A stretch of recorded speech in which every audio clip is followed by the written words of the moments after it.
Tant que tu n'as pas encore réalisé le plan de Dieu, tu ne peux pas quitter la scène.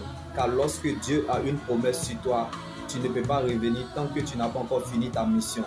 Donc la promesse en toi ne rentrera pas au Père sans avoir accompli sa mission sur la terre. À ceux à qui la notion de foi a baissé, à ceux qui ne peuvent plus voir la vie chrétienne, à ceux qui sont destinés à la vie éternelle, de comprendre la portée de ce message. Car la promesse de Dieu est comme un message que ton esprit a capté. Et lorsque ton esprit a capté ce message, tu cours avec ça, comme David dans la vallée.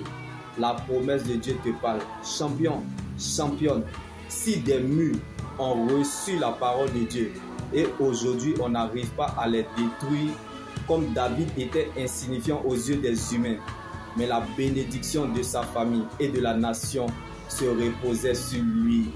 Combien l'Éternel notre Dieu en ta faveur, comme David a porté son rêve jusqu'au bout, malgré l'humiliation, n'est pas éternel, mais prépare la gloire à venir. Dieu n'arrangera pas, mais il s'arrangera à ton sujet. Non pas parce que tu as raison, mais parce que tu es sa raison. Alors, apprécie ce que Dieu t'a donné.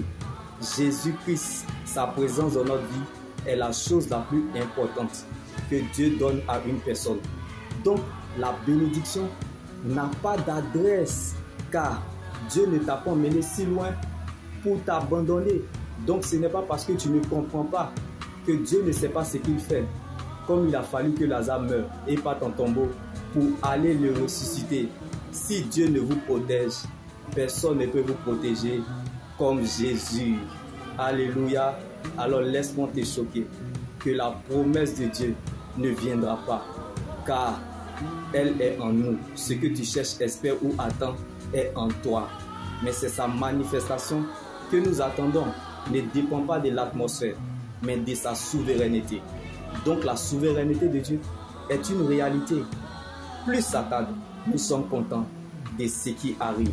Jésus est la puissance d'une vie impérissable, le garant d'une bien meilleure alliance, la bouche autorisée pour parler de l'éternité. Donc celui qui a une parole de Dieu prolonge sa vie. Je ne sais pas là où tu te situes. Si tu ne crois pas au témoignage des autres, tu ne croiras pas à ton miracle.